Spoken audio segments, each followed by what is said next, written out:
Tēnā koutou, tēnā koutou, tēnā koutou katoa. No Tamaki Makaurau aho, ko O'Connor te whānau, ko Danny aho, ka nui te mihi kia koutou, tēnā koutou, tēnā koutou, tēnā koutou katoa. Good afternoon, everyone. As you'll all be aware, it's Maori Language Week this week, and I want to thank all of you who took part in the Maori Moment on Tuesday, along with all of the other events and activities that are taking place this week. Firstly, I'd like to say I hope you and your families are well and that you've made the most of your online learning over the past 4 weeks. Like all of you, I'm hopeful that we'll be back at school before too long, as I'm sure you must all be looking forward to seeing your friends again. I've had lots of positive feedback from your teachers, and I want to congratulate you on your positive attitude and approach to learning online. I realise it's not easy, not as easy to learn online as when you're at school, but it won't be for too much longer, and it's important that you remain focused and give your teachers your full attention. They are working incredibly hard to ensure that you receive the best possible teaching online, so please make sure you repay their efforts by getting involved and engaging in lessons. Like last year, this year continues to provide all of us with some challenges. And I just wanted to say, please don't be afraid of asking for help if you're finding this particular lockdown challenging. Your teachers, your deans, Abby, our counsellor, and all of the staff here at school are here to help you. So please reach out to one of us if you need to talk. Today's assembly has been organised by Mrs. Frontan, Miss Brady and the Languages and Culture Committee. It involves a number of student performances and presentations that I know you'll enjoy, and I want to congratulate them in advance for doing such an excellent job. So please enjoy the assembly, and I'll look forward to seeing you all soon. Haere rā.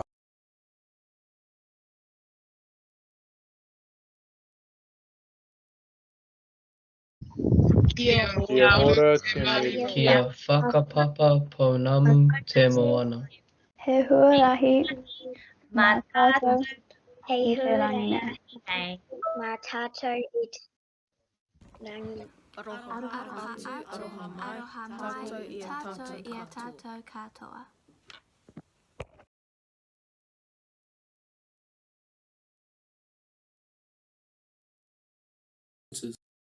Tēnā koutou, tēnā koutou, tēnā katoa. Kia ora whānau, and welcome everyone to the Maori Language Week Assembly. My name is Kenneth Reddy, the 2021 Languages and Culture Prefect. Ryan and I will be your MCs for today. This assembly was made possible by the efforts of the Kapahaka Group and the Languages and Culture Committee.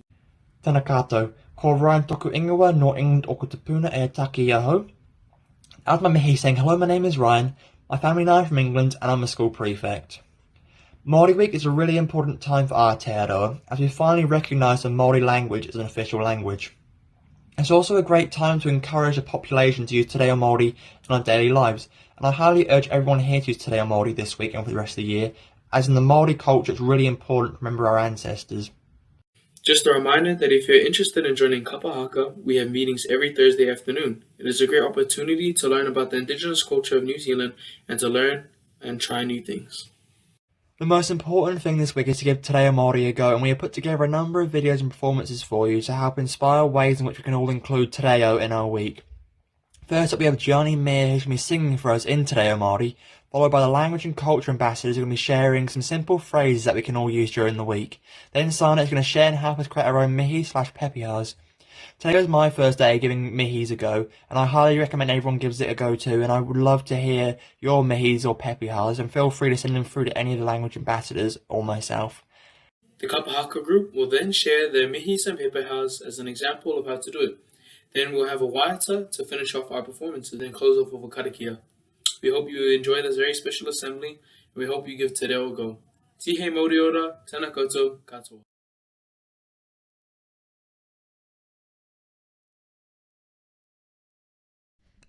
Whakiara mai, tori peka ki au, tiao mai, raroto i te pau, hei kona au, titiro atu ai, ora mai.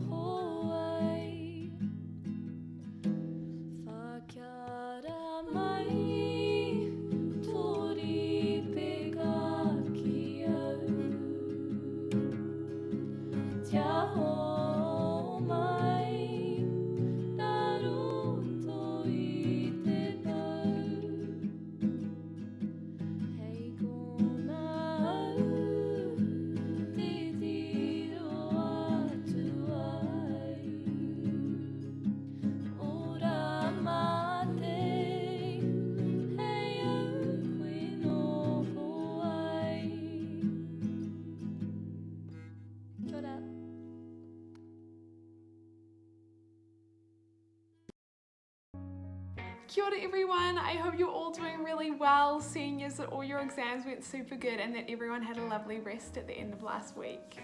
Ko nei te wiki o te reo Māori. We would like to celebrate and preserve Maori culture as it's the country's first language, a living and integral part of New Zealand life. Let us introduce some phrases that can be useful in your daily life. Say ata maria to your family members tomorrow morning. Ask o kona whaia, ke te pē a koe. E aroha ana aha ke koe is an expression of love to someone in Maori. And kaki te anō means I'll see you again soon. 30 years ago, Maori was officially recognised as an official language of Aotearoa after Ngā Tamatoa, Victoria University's Te Reo Māori Society and Te Huinga Rangatahi petitioned Parliament. It is important we embrace and take pride in the indigenous culture of our country. Kia mau ki te Māoritanga. Ko te reo te Maori o te mana Maori. So we should aim to rejuvenate a language. We, the Languages and Culture Committee, encourages you to acknowledge the value and history of languages in their mana. We know that distance learning can be tough at times, but let's still make the most of our last few weeks of term and take this opportunity to try something new and learn about Te Wiki o Te Reo Māori. Aroha nui.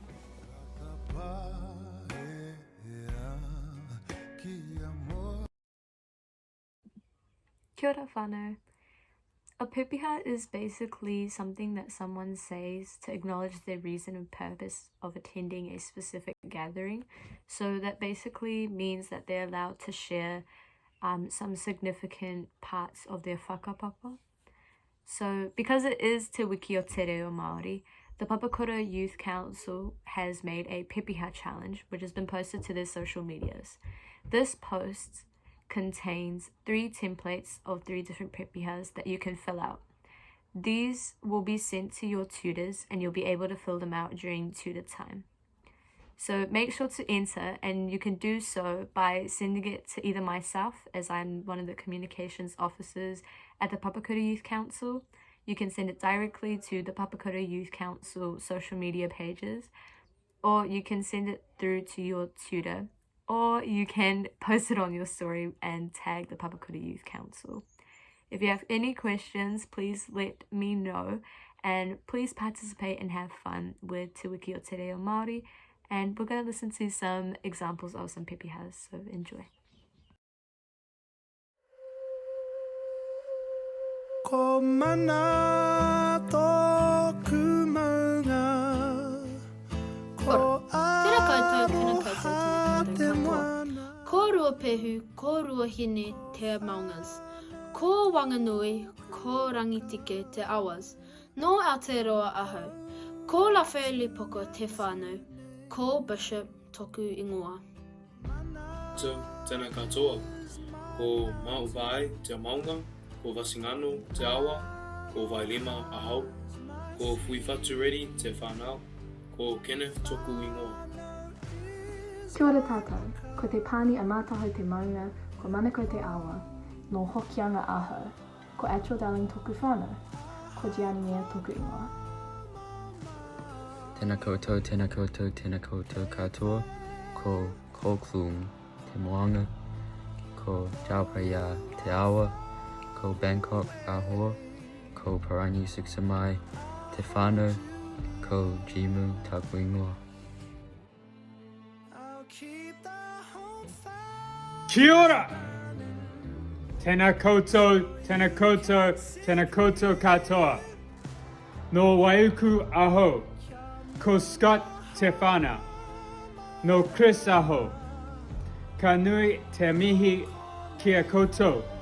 Tēnā koutou, tēnā koutou, tēnā koutou katoa. Kia ora. Tēnā koutou, tēnā koutou, tēnā koutou katoa. No England aho, ko Hibbert te whānau. No Sue aho, ka nui te mihi kia kato. Tēnā koutou, tēnā koutou, tēnā koutou katoa. Tēnā koutou katoa. No Auckland aho, ko Holia te whānau. No Jane aho, ka nui te mihi ki a katoa.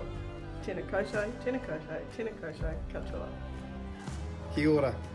tēnā koutou, tēnā koutou, tēnā koutou katoa.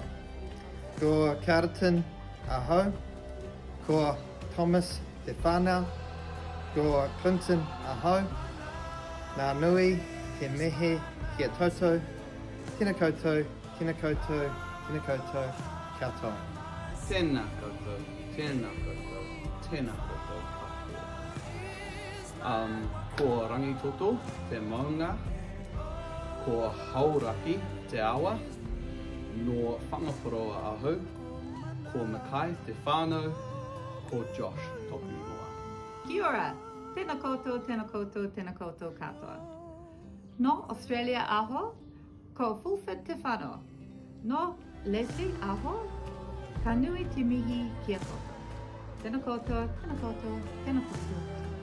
Kia ora, tēnā koutou, tēnā koutou, tēnā koutou katoa. No Durban, South Africa aho, ko Ruben te whānau. No Delia aho, ka nui te mihi ki a koutou. Tēnā koutou, tēnā koutou, tēnā koutou katoa. Kia ora, tēnā koutou, tēnā koutou, tēnā koutou katoa. Ko te aroa te iwi, ko tarawira te maunga, ko tarawira te awa, ko te aroa te waka, ko Ngāti Rangatihi te hapu, ko Rangi Aotea te marae, ko Brady tōku whānau ingoa, ko Rebecca tōku ingoa, nō reira, tēnā koutou, tēnā koutou, tēnā koutou katoa. Koutou, ko Pukukura te moku, ko Tako te awa, ko Takitimu ku uruao, ko Taria ka waka, ko Kaitahu te iwi, ko Taku, ko Te Rau Aroha, ko Murihuku ka marae, no Utiputi aho, no Tamaki Makaurau te kāinga naine, ko Daniel Smart tōku ingoa, nō reira, tēnā koutou, tēnā koutou, tēnā koutou katoa.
Toru wa Kia tai, kia tai tai, katoa. Te atawha o tō tātou, ariki.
Kia tau, ki a tātou katoa. Te ata whae o tō tātou ariki a hiu karaiti. Me te aroha o te atua, me te whiwhi ngā tahitanga.